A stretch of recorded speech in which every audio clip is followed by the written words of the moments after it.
Good evening. This is the Rowley Board of Selectmen meeting for October 15, 2018. This meeting is being video recorded and televised live on Rowley Community Media. First order of business is the Pledge of Allegiance. I pledge allegiance to the flag of the United States of America and to the republic for which it stands, one nation, under God, indivisible, with liberty and justice for all. Thank you. We have an appointment at 7:15 with Town Clerk Susan Hazen. We will have public comment from 7:10 to 7:15.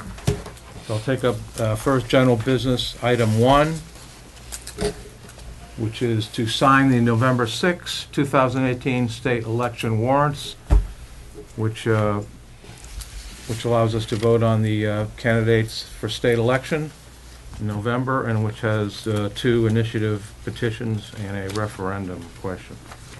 So does someone want to make a motion? I'll do that motion, Mr. Chairman, to sign the warrants. Any second? Second. The motion's been made and seconded. All those in favor? Aye. All those opposed? The ayes have it.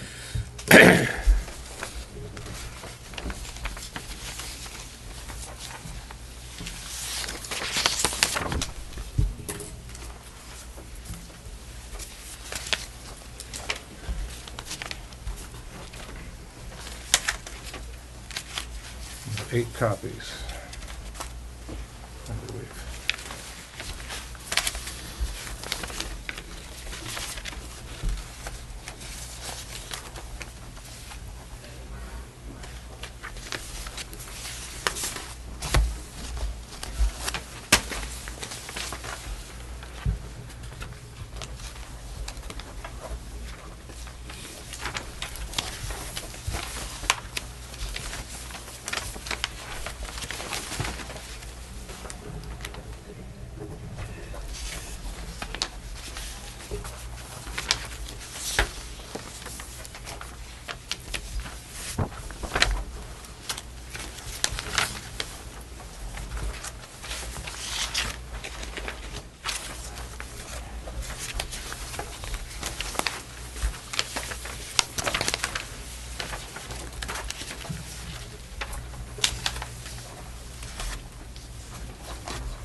That's the copy. Just the copy? Yep, that's the copy. Okay.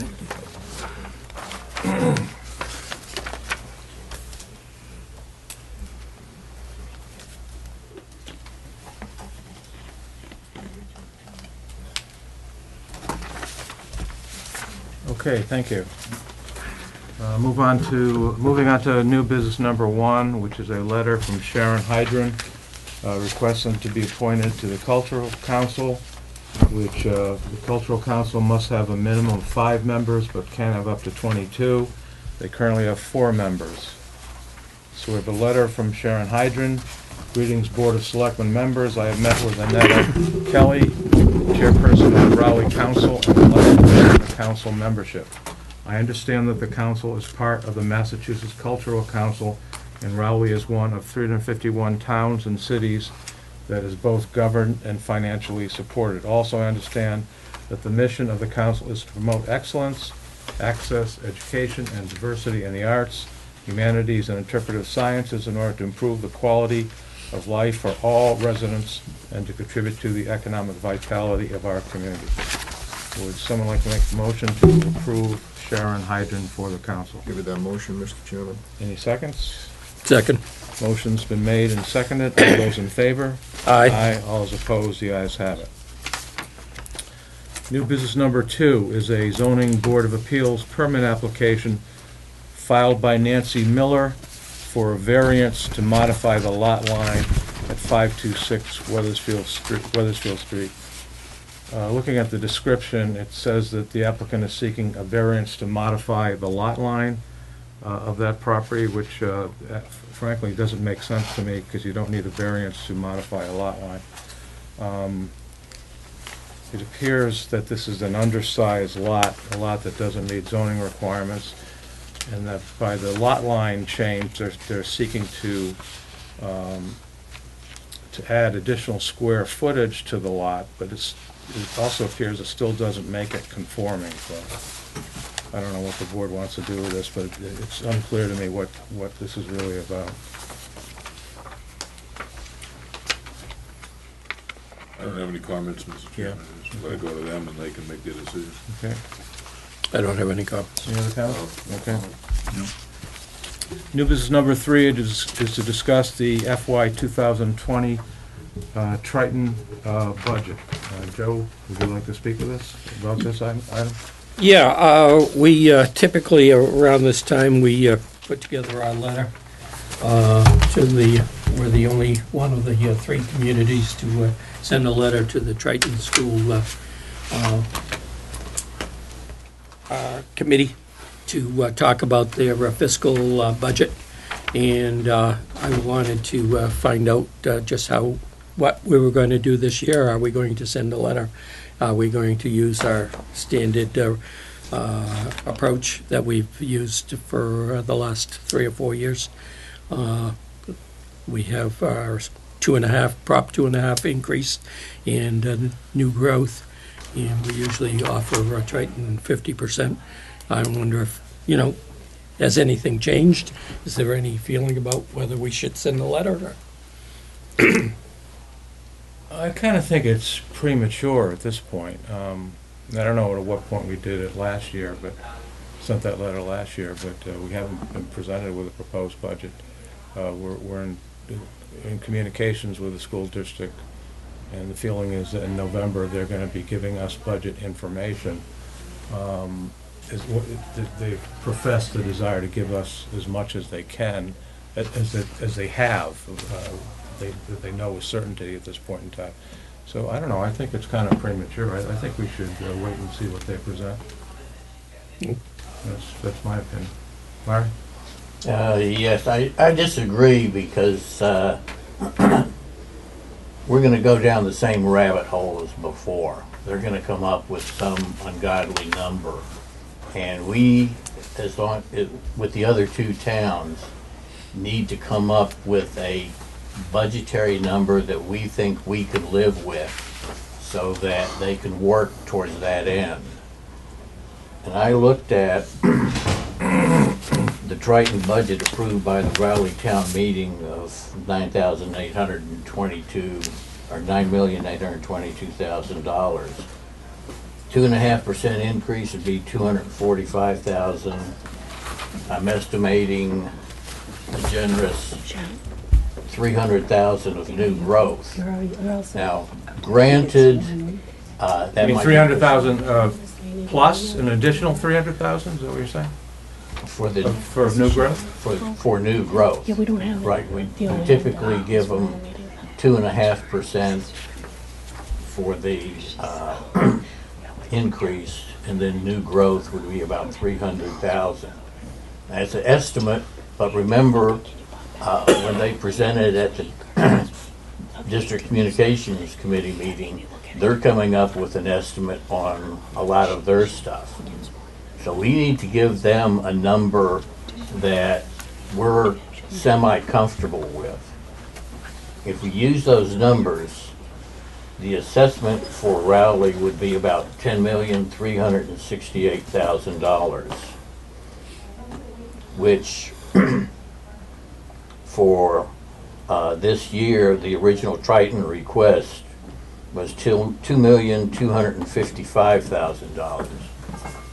So we're in effect looking at a slight increase. Now, whether we want to go with that full increase or not, it's up to the board. But I certainly don't want to, this year we delayed the police sergeant increase, and we did not hire the 2 firemen that we needed. Plus, we used a lot of our free cash. We don't want to go down that road again. We have to give them a number, not wait for them to give us a number and have us groan and say we can't afford it.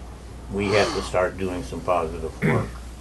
And we have to know how many students we're paying for in today. How many seat warmers do we have at Triton? If the enrollment is still going down, they have to start doing something as far as the budget is concerned about controlling the costs. I think the taxpayer is going to get hit with the new increase for the police and fire station. Soon to be, there's going to be the Pine Grove School renovation coming online, as well as other taxes increases and things like that. I don't think the Rowley residents want to keep having a Triton budget increase that just doesn't seem in line. Thank you. Okay, thank you. Bernie? Yeah, I have a couple of comments. The first is, I think if we are going to send a letter to Triton, then ideally, my belief is it should come from all 3 towns, and that so that we kind of help trigger and initiate a kind of both Salisbury and Newbury kind of working through their numbers as well, so that we're essentially gives Triton a kind of a general view of what's going on. So that would be the first comment. And if they're not interested in playing ball, then we should send our letter. I mean, I'm not averse to sending our letter. I just think it's in all our interests to get all 3 towns on the same page in terms of what the level of funding, what the level of resources that is possible. The second thing is, I mean, I think it's a fair criticism from Triton towards Rowley and the other towns is that we kind of put a stake in the ground last year, and then it turned out that there was much more wiggle room in where that stake in the ground was as things evolved. I mean, we got more growth, etc., and there were more funds that weren't understood or weren't recognized at the time the letter was written. So if we're writing a letter, I would be a little more circumspect and less kind of, this is the number, because I think that sets the wrong tone. I mean, what we're trying to do, and I think the communications meeting, which is also on the agenda, kind of made clear, is that people were willing to, they were saying that they're willing to talk and willing to be more open, more candid, and not so kind of at each other. So I think we should mirror that in what our initial approach to the budget this year is. I mean, I think we still have kind of clear limits, we should get understand those limits as much as possible, as early as possible, and communicate that to Triton, communicate that to the other towns, and then to Triton, so that we kind of keep the ball moving. And I'm definitely in favor of having those numbers as clear as possible, as early as possible, so that they know what they're going to have to deal with. So. Yes. I think Salisbury's voting this month on this year's school budget. They still haven't settled the overage that they were owed from this year's school budget. I thought we were I was under the impression that we were meeting with the other two towns to put together a combined effort. I don't know where that stands. But as far as our letter goes, I'm strongly in favor of sending them a letter. We know exactly what the 2.5% increase will be because it's based on last year's taxable money. We can guesstimate, using Sean, the assessor's office, some sort of a figure, subject to change, obviously, and when the final figures come in on new growth. I just think that we need to get this information in early. The other thing I would like to have in the letter, if we write the letter, is I would like to know October 1st they do the student count for the 3 towns, which will be based on how many students for how they do the budget for next year. So I would like to have them come back to us with their numbers for this year's student count for each town that would be used in their determination of the budget. And I would like to also have in that what was the number that was used last year, because I think it's a couple of years ago we got burnt really bad when everybody's numbers of students dropped, but ours dropped a lot less than anybody else's, and we got hit with a hammer in the head because and it didn't happen to the last minute because we weren't sure what the student count was. And it isn't just student count. I understand the state revenue, the state has a formula and all that, but I think if we can get that information back, the more information we have, the earlier we get it. And it doesn't have to be a threatening letter. It's just something to inform them that this is what we have. This is where we're starting from. And obviously every year free cash we never know until that gets certified, usually somewhere around the first of the year. So, I mean, some of the figures are nebulous, but I think we need to let them know and enclose copies to the other 2 towns so they can hopefully be doing the same thing. But I just think that if we wait till November or December, it's too late. I think Larry's right and Bernie's right that they're already, I'll guarantee you, they're working on their budget right now. Maybe the school committee doesn't have it, but the administration has to be working on it right now. There's no other way they can. It's a complicated budget, so they have to know what they're doing. So if we can get that information on student counts, let them know in general, and it can be written in such a way that, we know what the 2.5 is. We're estimating, and it can be right in the letter, estimated to be subject to whatever the updated figures are on new growth. So I would be in favor of sending a letter. I think we have to get going right away. I agree with Dave. It doesn't have to be an adversarial letter. A letter to make Triton aware of the situation, especially where we're going forward. We'll bring the police and fire station, and the Pine Grove, into the taxes. It's going to be sticker shock for the townspeople, and I think Triton needs to be aware of the situation of the town and how much revenue we can come up with.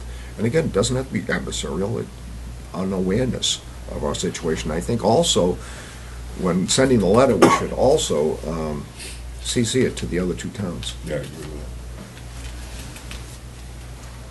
Well, I'll make the motion that we send the letter. I'll second that. Yeah, further discussion, I agree with you. Yeah. There should not be adversarial, and it should be phrased in such a way that these are our best estimates at the time. And of course, are subject to change, but I mean, because we have to go back. We have to go into free cash again. I mean, there's only so much free cash. yeah, well, we don't know. how Mr. much- Chairman, send a letter, why don't you show up in person?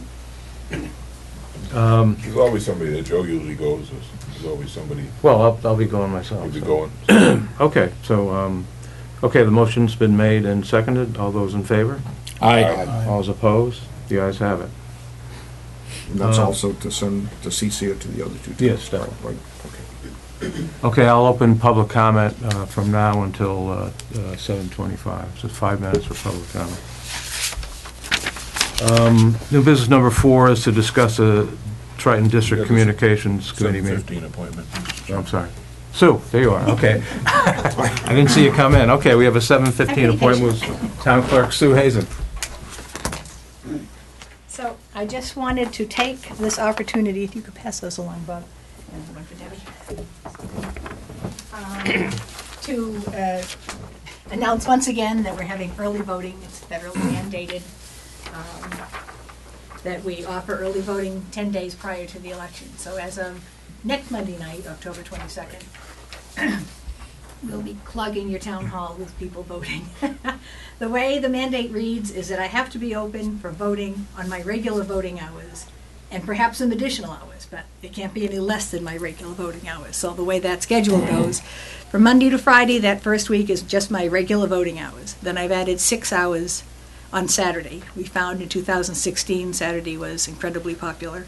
And so we've had 6 hours on Saturday, which the state will reimburse us for. I know there's a concern that it's an unfunded mandate, but it seems to be less unfunded this time around than it was last time around.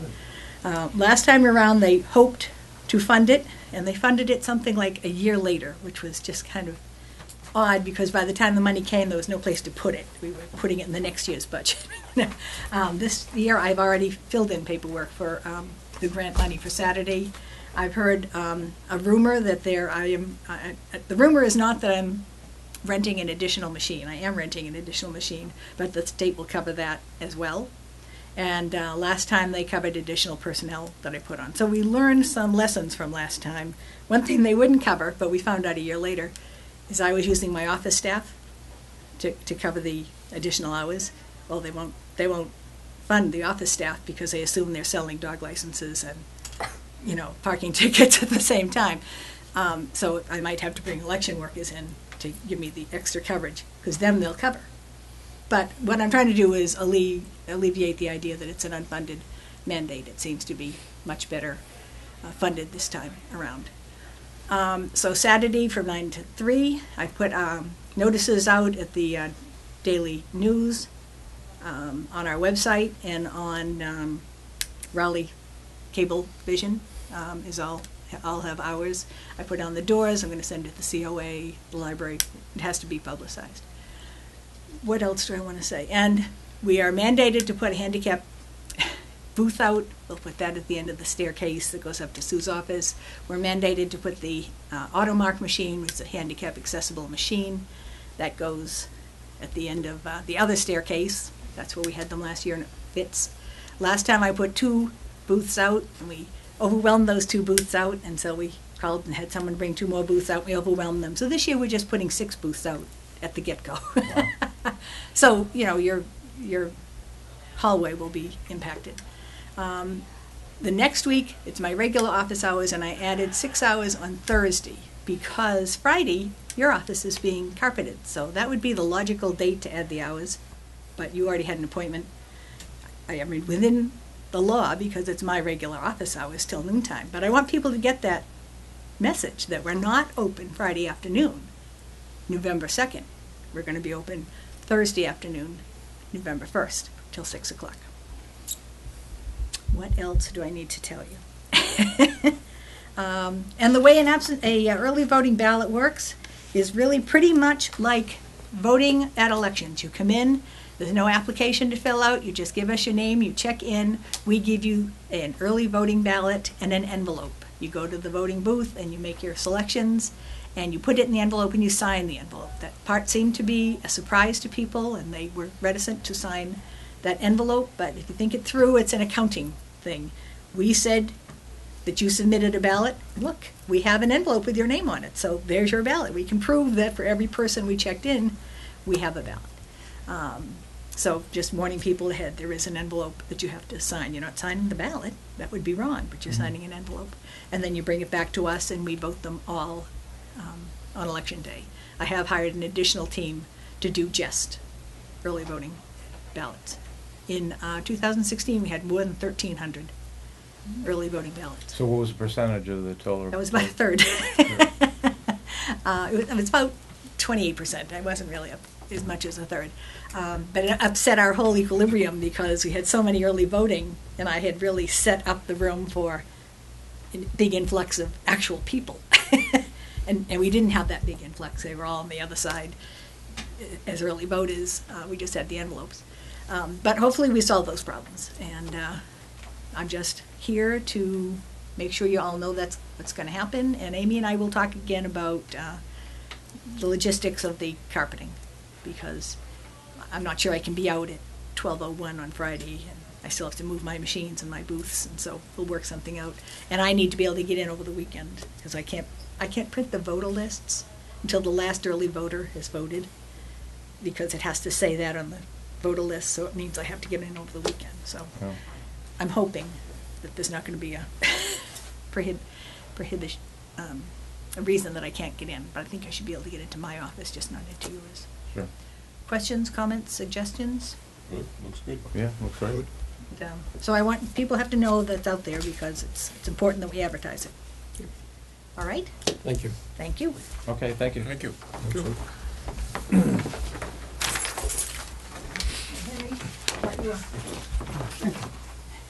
So you can post that at Plantation for me? Thank you. Thank you, Sue. You're welcome. New business number 4 is to discuss Triton District Communications Committee meetings. As you know, I and the two other chairs, Salisbury and Newbury, have been meeting with Brian Forget and Narissa of the school committee about ways to improve the communication committee meetings. One idea that was suggested was that each town would post a committee meeting as a town meeting.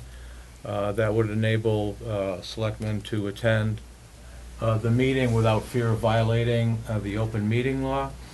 I discussed this with Debbie, and I'm thinking maybe that may be not necessary.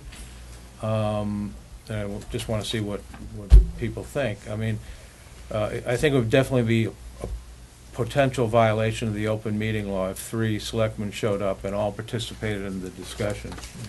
However, and I think the way it's going to happen is I feel like I have to go, and Joe is a member of the committee, so it'll be the 2 of us.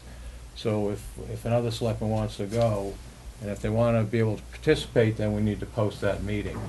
If you just sit there and in the back and listen, I don't necessarily think that's an open meeting violation. So I'm just throwing this out here as to what members think is necessary. As long as there's no deliberation. Yeah, as long as there's no deliberation. If 3 wanted to deliberate, to participate, I think that's definitely a problem. That's a problem. If the 3rd is willing to just sit there and listen, I don't think really it's a problem, or the 4th, so. Mr. Chairman, are those DCC meetings run on Raleigh Community Media? So like other, like school committee meetings? Yes, I believe They yeah. do show those? Yeah. So all the selectmen have an opportunity Yes, to right, yeah, watch them right. on Raleigh cable? Well, they're on Triton. Yeah, but all school committee meetings, Whittier and Triton are on Are on. Raleigh Community Media. Then This it is should be a, on. that may be helpful. Otherwise, you'd have to post a joint meeting Right. between both boards, and then That's a we'll all cumbersome vote process. and I don't make think sure, anyone wants to go. somebody has to take minutes for the Board of Selectmen's meeting. Right, All those things have to be resolved. right. But if there's a particular meeting where, all the selectmen feel they want to go and participate, then we can go through that procedure. So just Yeah. keep that in mind. Yeah. That's satisfactory with everyone? Yeah, sounds fine. Okay. Yeah, we did set up the first meeting that's not going to be at Triton, will be at Salisbury. Right. At the Salisbury Town Hall Right. in November. Yes, I forget the date exactly. I want to say November 4th, but I'm not sure. Okay, public comment period is over. New business number 5. Yes? Yes, Larry. I'm a little confused. There's the District Communications Committee meeting, which is all 3 towns plus the school committee. Right. All right, and then a separate group, subgroup, consisting of the 3 chairs of the Board of Selectmen, Right. Brian, Informal group, right. Larissa, Right. and I think you're talking about the District Communications Yes. meeting, right? Right. And that the other meeting is not open to the public Right. nor recorded. Right, because there's not a quorum there. And it's just meant as an informal way for the 3 chairs of the 3 towns to get together with Brian and Narissa to talk about things, that's all. So it's not a public meeting in any sense. That's not what I was talking about. I was talking about the district communications. Right, okay. Yeah.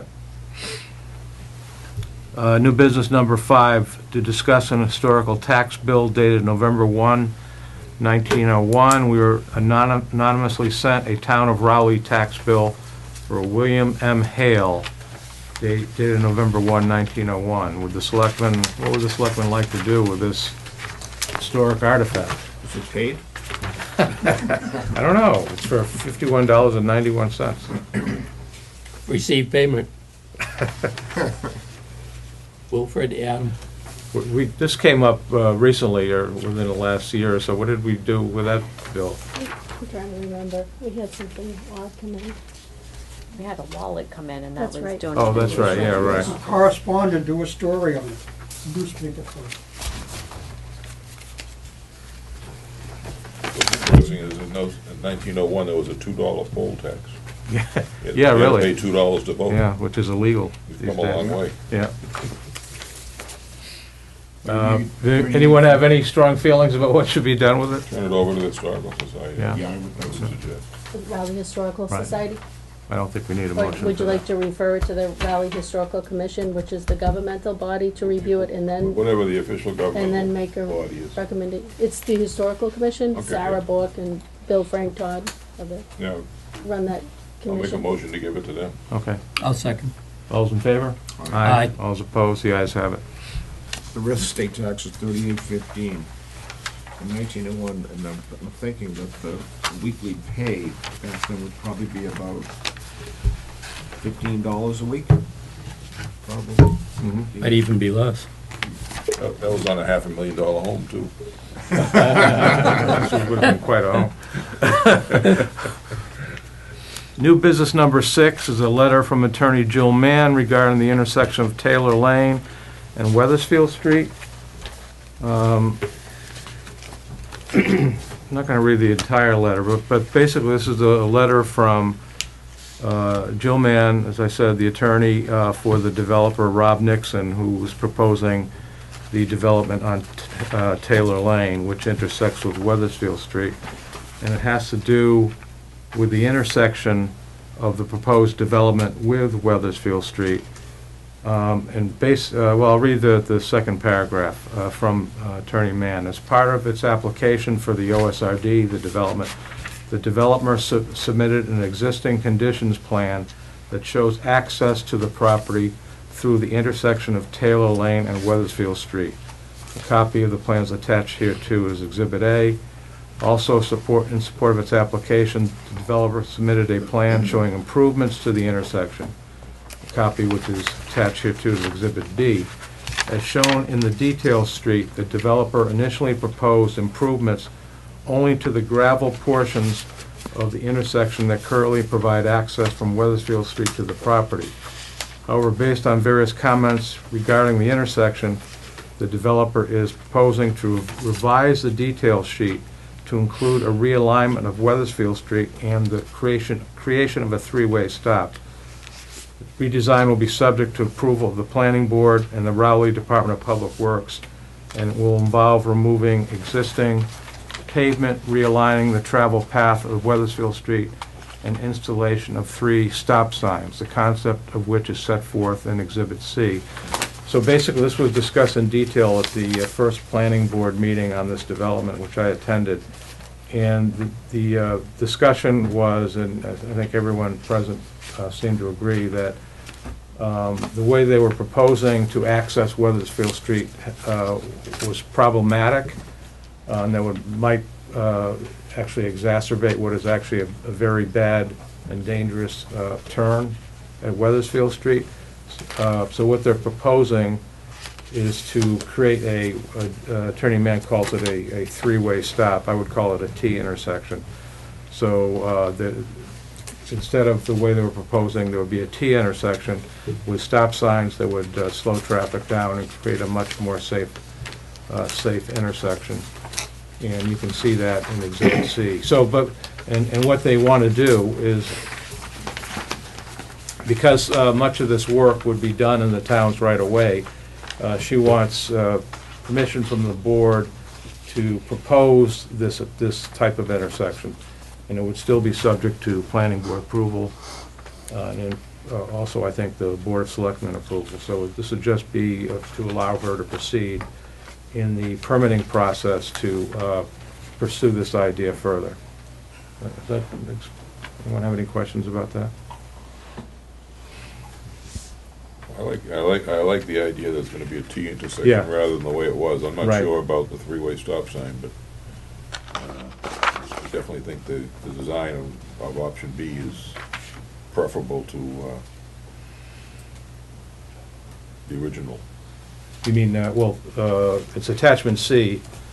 Attachment C has, Attaching C is a T intersection. And attachment B, I think this is B, is what they had, is their initial proposal, which is not a T. Right. And they're putting a stop sign on Weathersfield. Right, but this is just in the early design phase. I mean, it's not, well, on option B, there's a stop sign on Taylor Lane. yeah, right. And I'm not sure how effective the other stop signs are gonna be, other than people are gonna run through them all the time. I mean, I don't live up that way, so I don't know how the residents up there would feel about that. Well, I'm actually a butter, so I can't vote on this, but, I mean, I think squaring off that intersection in option B is preferable to option A, which was just kind of extending the gravel driveway out. well, what they want to propose, though, Dave, is option C. Yeah, they're proposing, I'm just not sure that, Their initial proposal is option B. Attachment A is the existing conditions, what's there now. Attachment B is their initial proposal, Right. which is to have the tail lane swing onto the corner of that, one side of that corner, and not, so it wouldn't be a T intersection.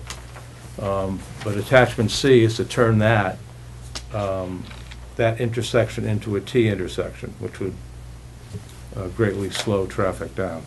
Again, they just want to propose this. We'd be voting tonight just to authorize them to propose the work in the right of way, and it would still be subject to, as I said, planning board approval, and I believe Board of Selectmen approval. yeah, I would have no problem with them. I think anything's better than what's there. Yeah, originally. what's there now is terrible. If they can work up something, I'd be more than happy to. Yeah. That's a extremely fast corner. Oh, it's awful, believe me. Yeah, it's tough. It's a blind corner, and the cars from one end can't see the cars on the other end. There have been two recent accidents on that road where cars were going westward on Weathersfield Street, went off the road and into a telephone pole. In the winter time, it's slippery there too, Yeah, coming down right. around. Like, And I've seen pedestrians, cars there's have no- accidents there in the winter. There's no sidewalk, so if you're walking, if you're trying to get around that intersection, you're a pedestrian, you're just taking your life in your hands every time you do that. Three-way stop, maybe Yeah. the best idea. Yeah. It's a lot like the hillside at Yes. Glen Street, which Yes. is, they proposed putting stop signs, and then everybody determined they didn't really want all the stop signs there, so. But it's something that the planning board needs. Whatever they can do to make it better, I'm agreeable to. Okay, so does someone want to make a motion to authorize the developer to propose and work on this modification in the right-of-way? Yeah, I'll give you the motion, Mr. I'll Chairman. second. All those in favor? Aye. Aye. All those Aye. opposed? I abstain.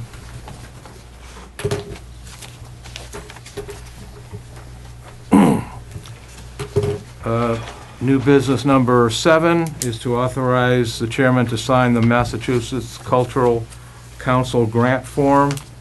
The town has been awarded a $4,700 grant from the Massachusetts Cultural Council. The board needs a vote to authorize me to sign the grant, the state grant contract form. Give it a motion, Mr. Chairman. Any seconds? Second. Motion's been made and seconded. All those in favor? Aye. All those opposed? The ayes have it.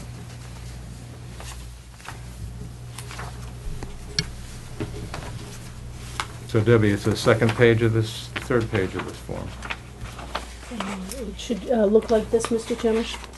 Oh, that, okay. At the bottom left. Okay.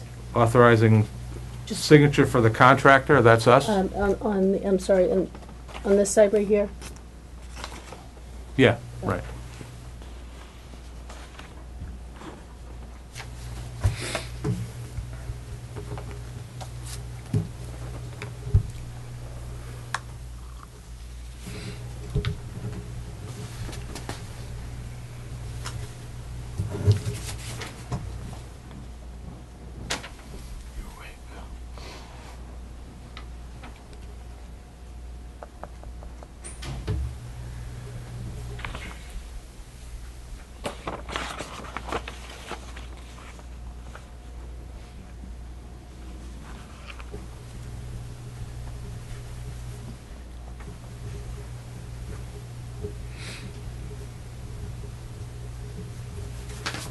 Okay.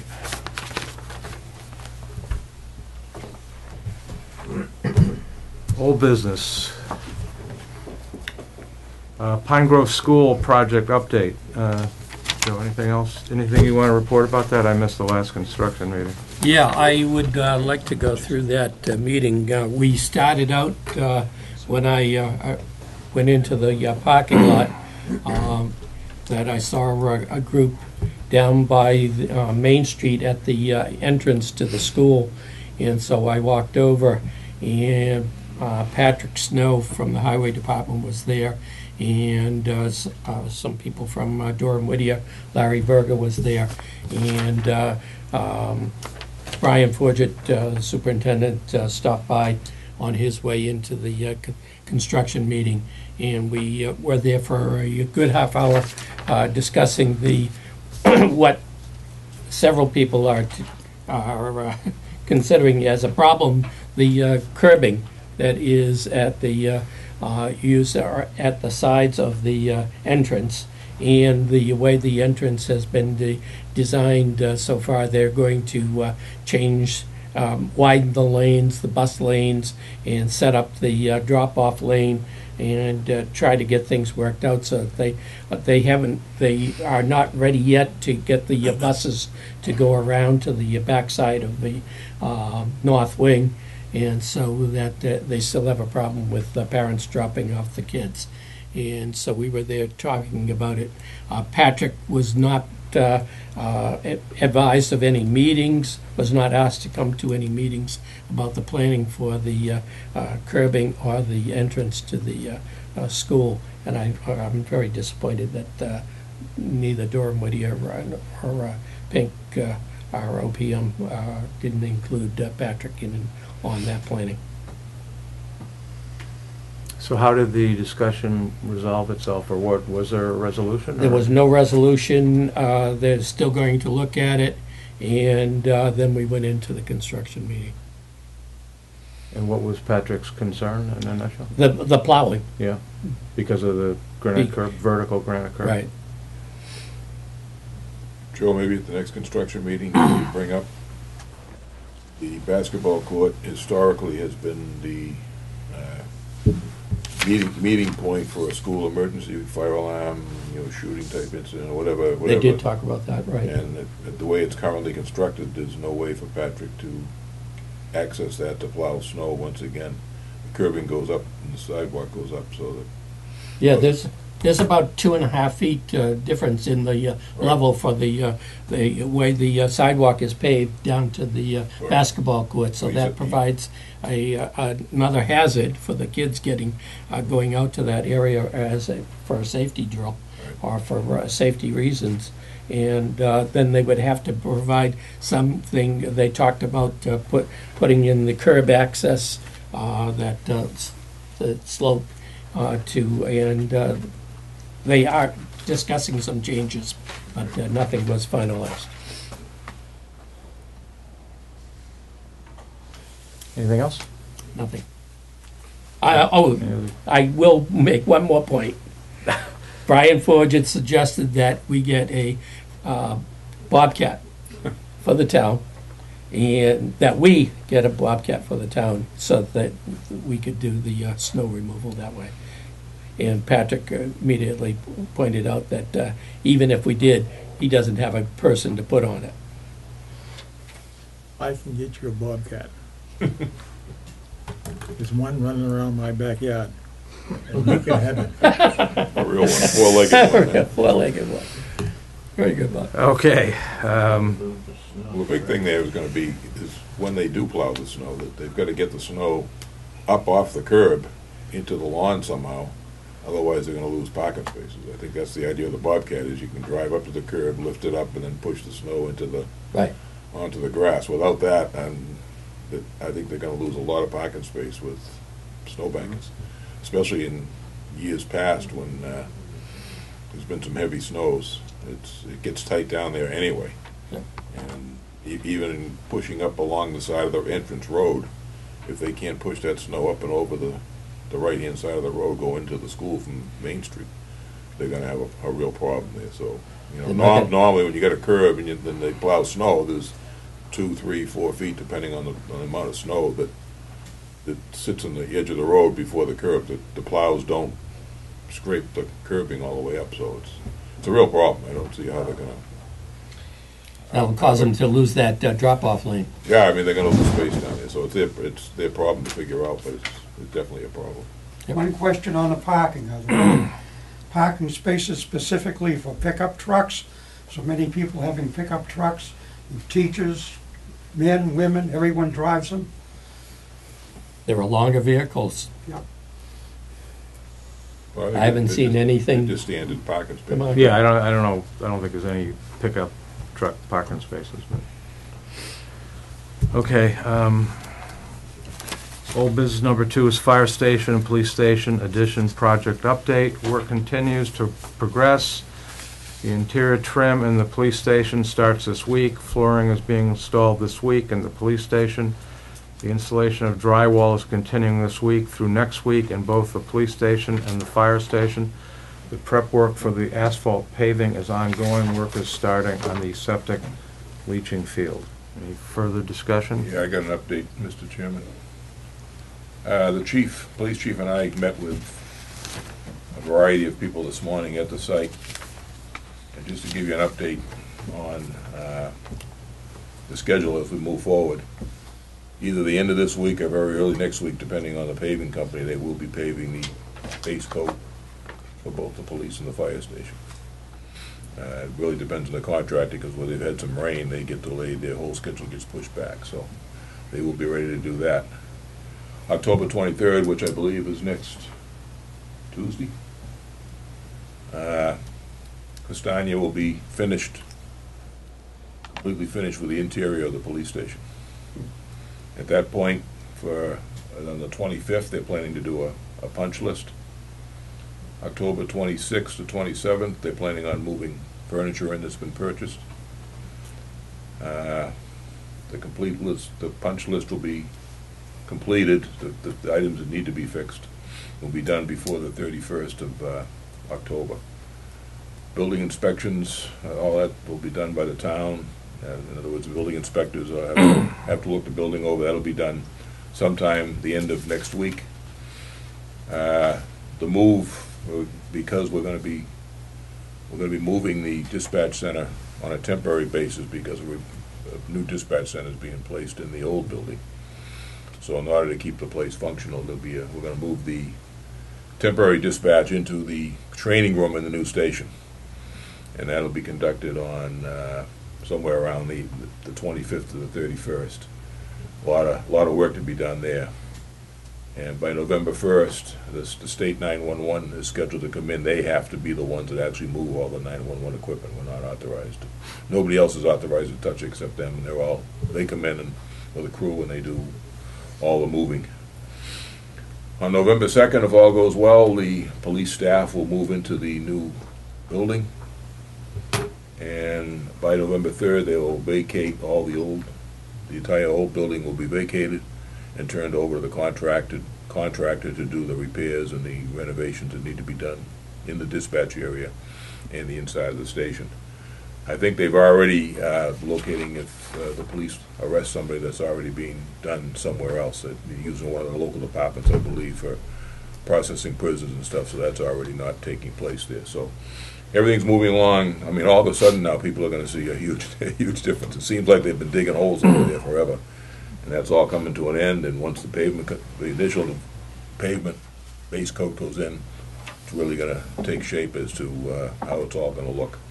And a lot of people have been asking me, when the department moves out of the old building, they will then take the old building, the outside, there's going to be a new entrance with a much larger lobby for the public. If they've ever been in there, the lobby is very tiny at this point.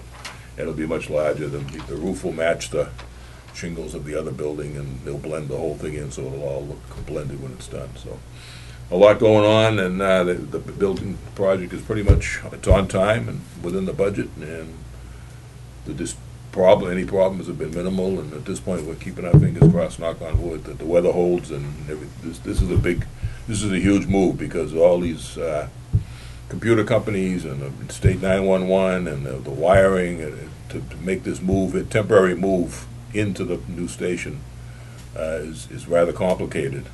And understanding that when the old station's been renovated, that they have to reverse the whole thing and move everything back. So, but it's moving along. Everybody's cooperating well. It's been great. All the contractors and our OPM and the architect have all worked very well together at this point. The chief is right on top of things. So if you hear any complaints or any problems, by all means let the chief know, or let Debbie or I know, and we jump right on it. So it's going very well. We're very happy with it at this point. Okay, thank you. Old business number 3 is to discuss bid results for the Rowley Town Hall and Town Hall Annex Accessibility Improvements Project. On October 4, bids were due for the Rowley Town Hall and Town Hall project. The town received one bid from GVW Inc. in the amount of $578,000. Which greatly exceeds the funds appropriated for the project, which I believe was $100,000, Debbie, is that right? The total between both projects Yeah. combined was $283,700. We recommend the Board of Selectmen reject this bid. We are working with the architect, CBI Consulting, to prioritize the scope of work. The highest priority is to replace the annex handicap ramp and door. CBI Consulting will work to put together a new bid for just the ramp and door. They anticipate they can have this project ready to bid within the next couple of weeks. So, okay. So does someone want to make a motion to reject the GVW bid? Make that motion. Any seconds? Second.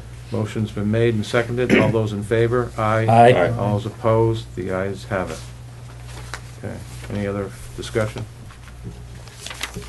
Old business number 4 is update on Town Hall second floor heating system. We are prepared to move forward with the original scope of the project, which included removing the large old oil-fired boiler from the basement and replacing it with a new oil-fired boiler to provide heat on the second floor. Other options that were discussed by the board was to convert the system to gas. Note the boiler that heats the first floor of the town hall is oil-fired, so if the new boiler was converted to gas, we would have 2 different heating fuels for the same building. Another option was to add air conditioning, but we do not have funds in the town hall budget to pay for the energy required to cool the auditorium during the summer months. So unless there's further discussion on the other options, the staff would like to move forward with the original scope of the project, which is, again, is to replace the old oil-fired boiler with a new one for the second floor. Okay, someone want to make a motion to Make that motion. move forward with that? Second. The motion's been made and seconded. Any further discussion? All's in favor? Aye. Aye. All those opposed? The ayes have it. Old business number 5 is to discuss status of Rowley Veterans Association liquor license. The RVA was requested to submit the change of manager and change of board of directors application by Friday, October 5th. Nothing was filed by that date, and there's not been a response to the most recent letter that was sent to the RVA on September 27. ABC license manager on record, Michelle Moon, informed us on July 26th that she had resigned her position. The Board of Selectmen was informed during a meeting on August 13 that there was a new member of the RVA Board of Directors, Dan LaRochelle. Both of these changes require a filing of a multiple amendments application with the Board of Selectmen. The Board has repeatedly requested the RVA to file this application. The ABCC says on its website the following: the licensee is required to petition the LLA and the ABCC for a change of manager immediately. The RVA has been operating without a licensed manager since July 26th of this year. The Board of Selectmen also advised the RVA that there could be no serving of alcohol outside of the building under the current license, and that any outside seating area would need to be approved by the planning board building inspector. Furthermore, the building inspector informed the RVA that the second floor of the RVA cannot be used because the stairway was removed. The current license allows the serving of alcohol in the second floor assembly hall, but since it is no longer accessible in accordance with the building code, the Board of Selectmen may need to discuss modifying the current license. Each November, the building inspector and the fire chief inspect each Section 12 pouring license establishment as part of the license renewal process to ensure the site is maintained under the current codes. I'll read a memo dated October 15 from Building Inspector Ken Ward into the record. We have a memo from Ken Ward, our building inspector, dated October 15 to the Board of Selectmen. Dear Board of Selectmen, I received a call from Deb Egan on Friday morning, October 12, stating that the RVA was advertising an event on Saturday using the upstairs of the club. The existing stairway, which was condemned by an engineer, was removed sometime during the summer without a building permit and left unreplaced. I have reached out to the president of the association and have received no response. The upstairs is not to be used for functions until the deck is completed. As of this date, no permit has been applied for or issued, even though on Friday someone was working on the new deck. While I was speaking with the manager, quote-unquote, Carmack, outside the rear entrance, I noticed a fenced-in area with 2 picnic tables with umbrellas. I said that outdoor seating wasn't allowed without the permission of the planning board. The response I received was that it was just for smoking. I requested it to be removed immediately. No outside seating is allowed. While speaking with the unofficial manager, he informed me that he cannot be the manager because he isn't a citizen of the country. That still doesn't explain why no one responded to the board's ultimatum for October 5th or the lack of any response to my letters. I respectfully ask the Board of Selectmen to revoke the liquor license before something bad happens at the establishment. So, question is, I guess, does the board believe that the liquor license of the RVA, that they failed to maintain compliance with state liquor law?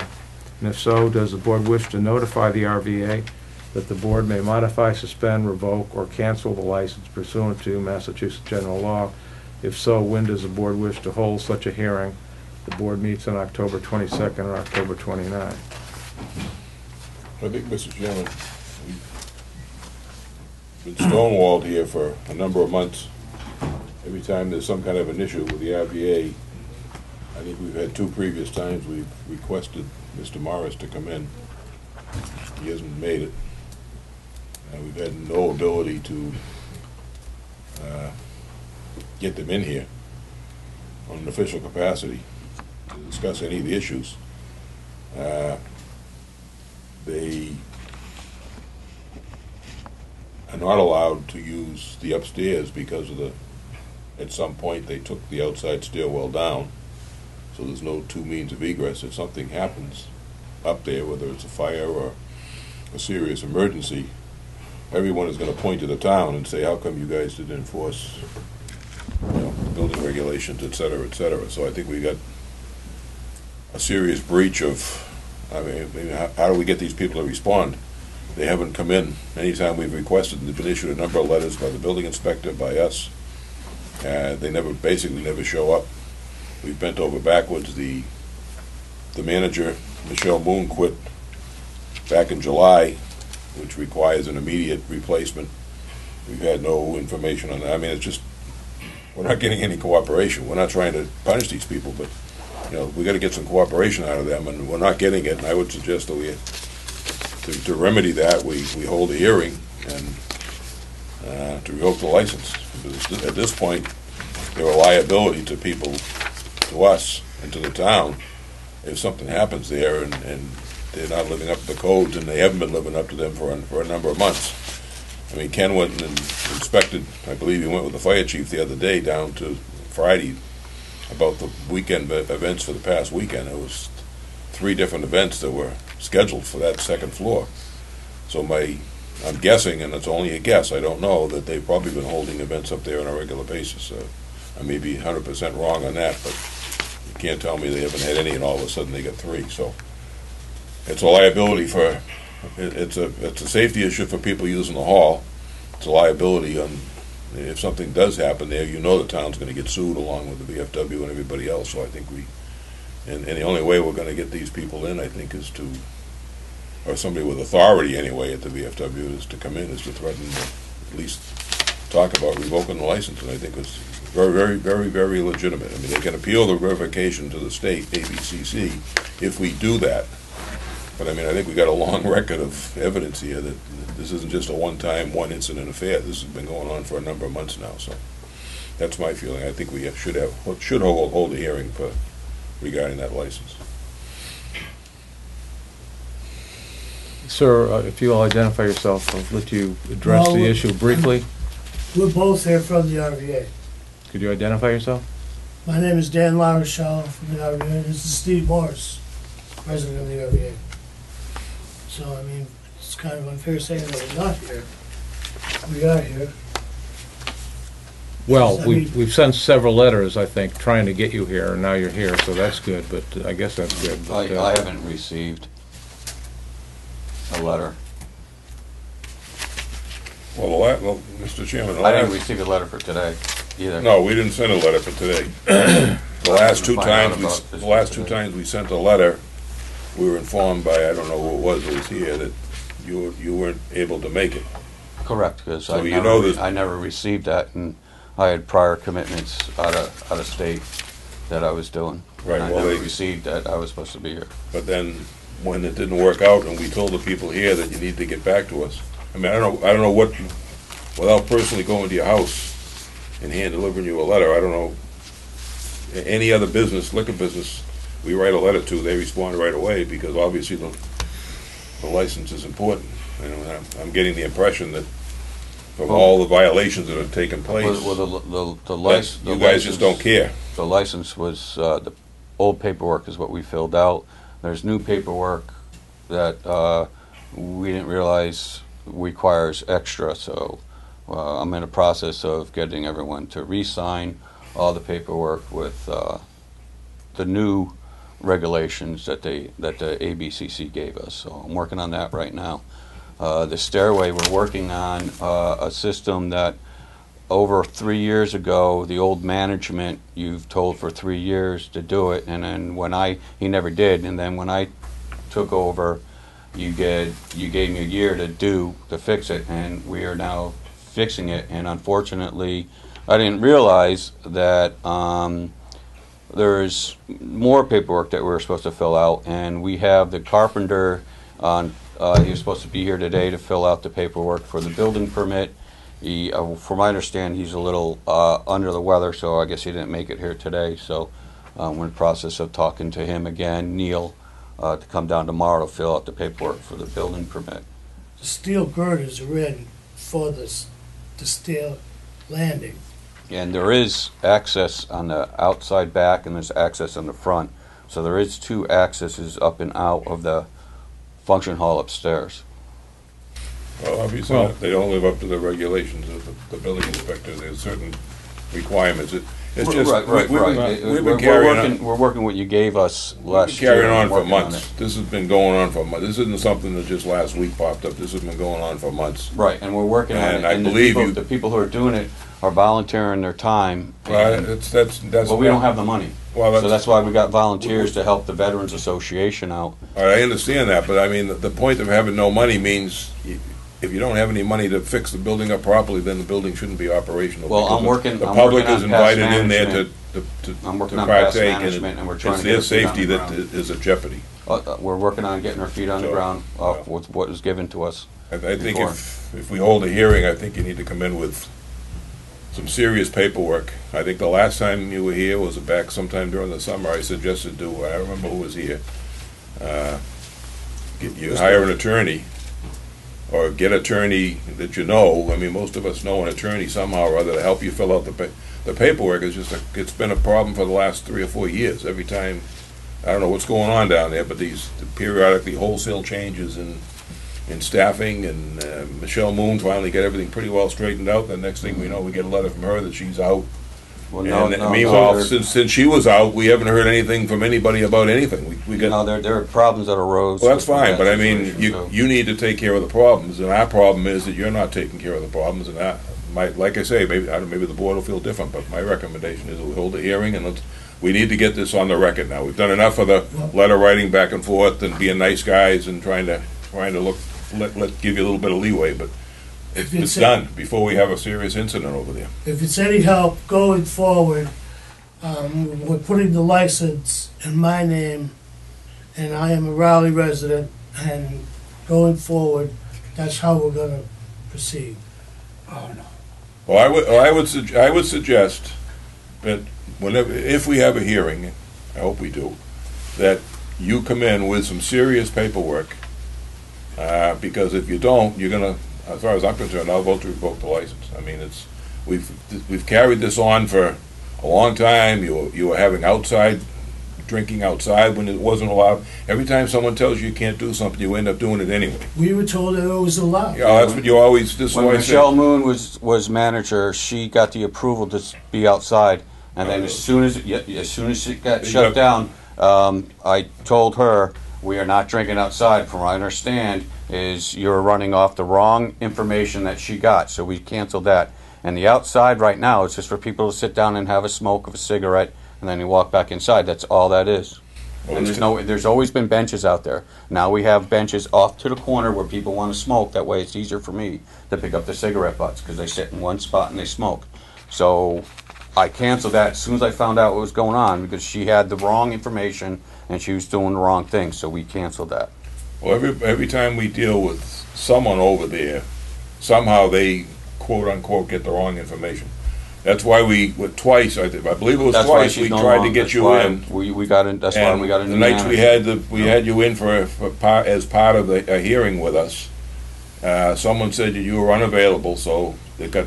Yes, sir. Last time we left, I left it. I said, look, get a lawyer, get your paperwork in, and that was at least a month ago. Maybe it might have been longer than that. And in the meantime, we've still heard absolutely nothing from you, other than you seem to be violating the tentacles of your license and jeopardizing the safety of the public by having functions on that second floor, as well as anything else is going on there I don't know about. But I suggest that, Stipulations are what we're working on. you got to understand that when you have liquor licenses, it's not like you're not selling ice cream. The state tells us what they want us to do. We tell you what you need to do, and you need to comply with our regulations plus the state regulations. And for the last year, you've been skating along, and we've been bending over backwards. I mean, And I nobody appreciate nobody can accuse us of not being I trying to be appreciate- helpful, I but don't. I it's a two-way appreciate street. Everything you've done, I really have. And again, I was handed a a bowl full of biting fish, and I'm trying to make them calm, and I'm doing the best I can, learning as I go, and I have stumbled and I'm making mistakes, and I appreciate your being very lenient with everything that's going down at the Raleigh Veterans Association, and that I am working on getting things straightened out. It's only been over a year since I've been the new president down there, and it takes a while, and the money situation is extremely tight, and we have a lot of people that donate their time to help us on the construction and everything, and unfortunately Eddie Boyle was extremely busy this summer, and he finally just got able to get free and volunteer his time, his equipment, to start the project that should have been done over 3 years ago with the old management. All right, but meanwhile, you can't operate a liquor establishment without being Well, with a license. Again, and once we get this front step done, we were told that we need to look into the back step, which is what we're going to do. We're doing one step after In the meantime, another. you should not have been having functions up there. But we do Apparently have you two other accesses. Well, that's have up the to front and we the have building the side. inspector and the fire chief are the ones that determine that, and they've determined that whatever that other access is not adequate for what you do up there.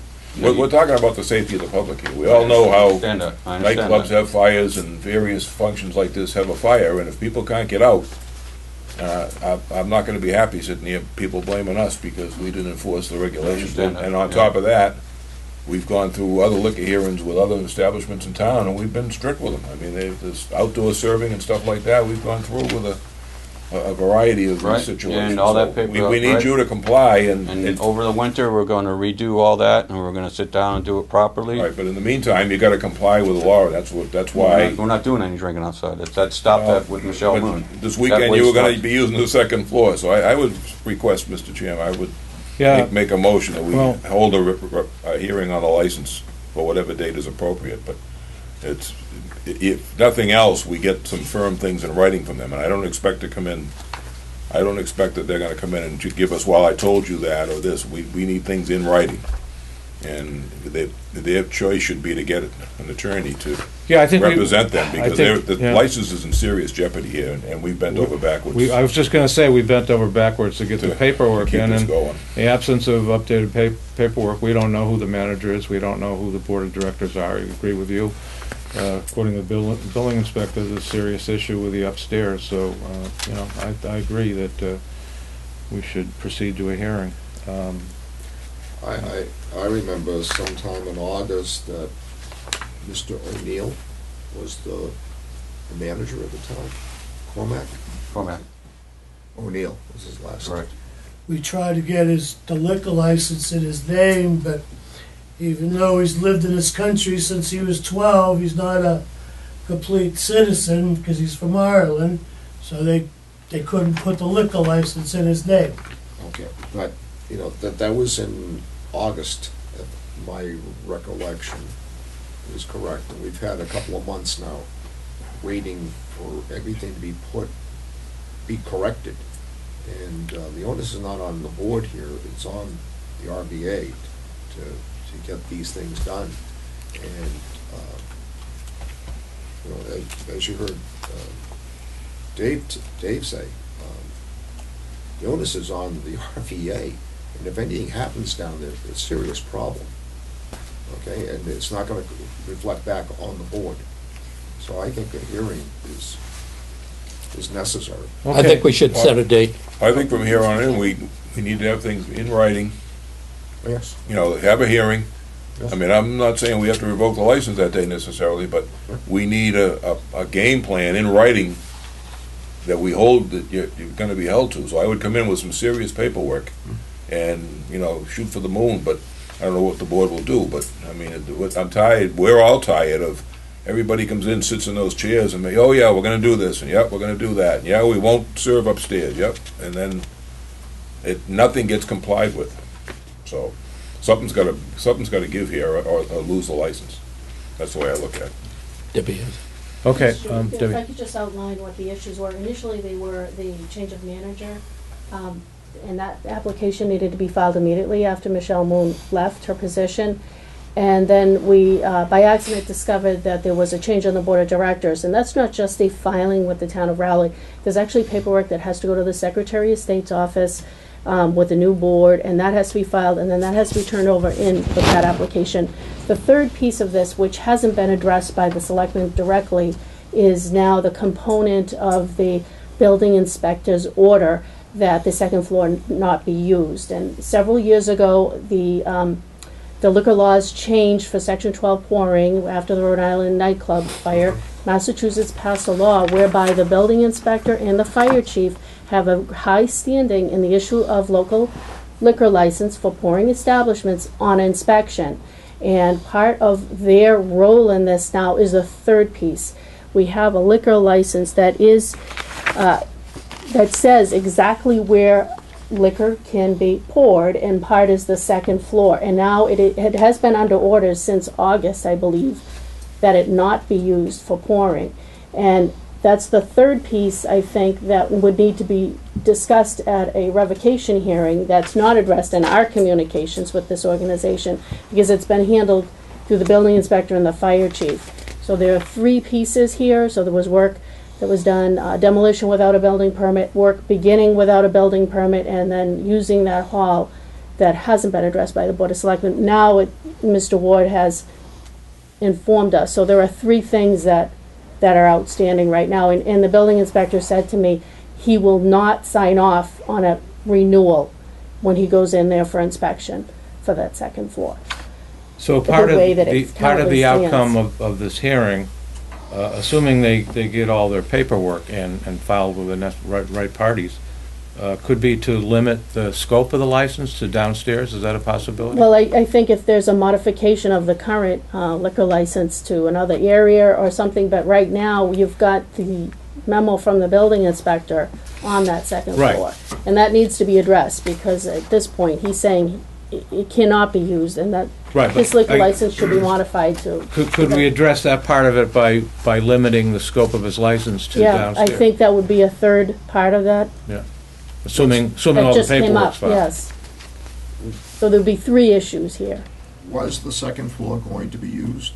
As I was informed that there was an event scheduled for Saturday. For Saturday? This past Well, Saturday. that's serious. I mean, Yes, that's, I mean, So the building inspector, the police chief, and fire chief visited the premise on Friday.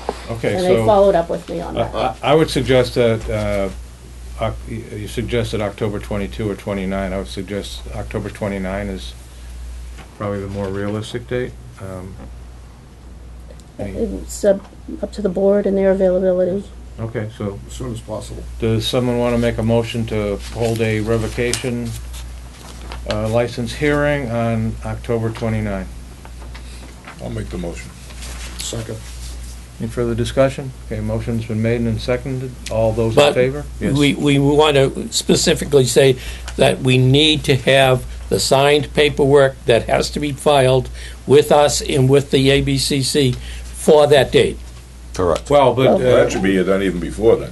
Right. It should be done immediately, right? we've told them at least twice that, and now verbally, and several times verbally, I believe. Well, we that have they need time. to. So, I mean, filing that paperwork is absolutely required, but it's not necessarily going to forestall any further action on their license. So, Mr. Chairman, I mean, if we get the paperwork, we do have to go through it, and we have to review it and make sure everything is complete. And it doesn't address the second then- floor issue. So. And then needs to be a public hearing under the multiple amendment application, so that's an advertisement in the newspaper, notification to abutters by registered mail, as I understand, which is a specific type of mail, not certified receipt or anything like that, registered mail. And that's a process that's gonna take, a 2-week notice, essentially, before that hearing gets set up. So if they have paperwork, I just, for that meeting on the 29th, I don't know what the expectation of the board is with that paperwork until we have a chance to go through it. Right. And it wouldn't be a hearing on the multiple amendment application, and like I said, it doesn't address the building inspector and the fire chief. Right. Well, I would expect, Mr. Chairman, that should be tomorrow, but we need immediately, and the law requires immediately, an updated ownership listing for the license of who's the board of directors, who's the manager. We don't even know who the manager is. They're telling us that the guy that wants to be a manager can't do it, so who is the manager? No, he can be manager. Unfortunately, has a working green card. He's not an American citizen. That's all new to me. All right, but So- I mean, obviously, then he can't, Right. I guess, I don't know. He can't Right. have a license in his name. That's all it is. Yeah, So you need to go back to the club and figure out who's listed on these application forms and on your license. And your license is very clear. I mean, if nothing else, the license is very clear as to where you can serve. And there's nothing about outside. Correct. If the town gives you permission Correct. to drink outside, it's gonna be on the license. That license is what, when the police officer goes down there, he looks at your license, so the ABCC guy comes down. I mean, at some point here, ABCC is gonna come down and they'll close you right down. So, I mean, this is a serious issue that you've got to address right away. If you come in, if we hold the hearing in 2 weeks, yeah, maybe the paperwork won't be complete, but I certainly expect to see an updated, correct list of who you're submitting, and it's been submitted to the office here so they can be working on it. We can always continue the hearing if everything is in order to a date certain and until that is done. But at this point, I'm done giving, as far as I'm concerned personally, I'm done giving chances. We either see things get done or we revoke the license. Does the The RDA, license is hanging on that second floor serving, and, we'll revoke it for that if we have to. does the RDA have any functions scheduled for the next 2 weeks? Not now. They can't have any until None. Everything's There canceled. won't be. You can't do anything until you get the building permit. Correct. Or the building inspector inspection with the fire chief. They're both Correct. gonna have to inspect that and give you a sign off. So, that's probably gonna may take a couple of months. I know all the contractors are busy, so we'll find it the same thing, so. Okay, motion to hold a revocation hearing on October 29 has been made and seconded. All those in favor? Aye. All those Aye. opposed? The ayes have it.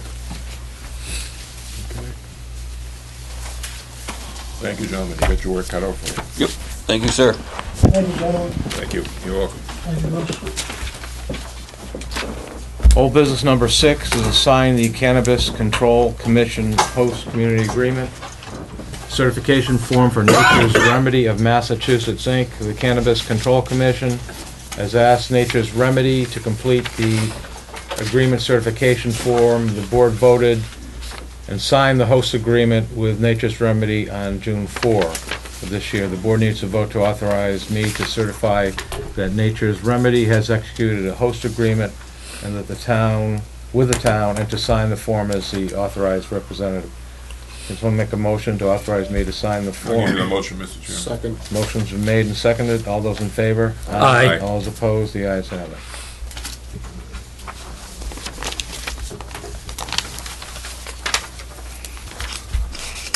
Old business number 7 is review Triton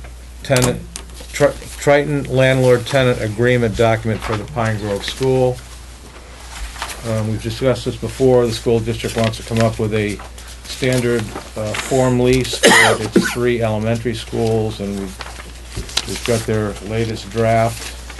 And they would like us to, they would like the Board of Selectmen for each of the 3 towns to vote on the form, subject to a final review by each town's respective town council. In looking at the form, I noticed at least one major problem. On page 3, there's a procedure for emergency elementary school repairs. And so if there's an emergency repair, the following procedure will be followed. Number 1, the district will provide written notification of the emergency to a member of the Board of Selectmen. The minor problem with that is that you don't notify an individual member of the Board of Selectmen, you notify the Board of Selectmen. But more importantly, under 2, within 3 hours of receiving notification, the town, by any member of the Board of Selectmen, town administrator shall acknowledge in writing the existence of the emergency and shall proceed with the repair. It seems to me that language is obviously absurdly unrealistic. I mean, to think that we could proceed the Within repair 3 hours. within 3 hours. I mean, so that's needs to be changed. Yeah, and you can't, what if you have to follow bidding law, or if it's an insurance Or claim, or... Have to go to town meeting. You or- can get a waiver from the Division of Capital Asset Management, but you have to file for it, you have to have quotes.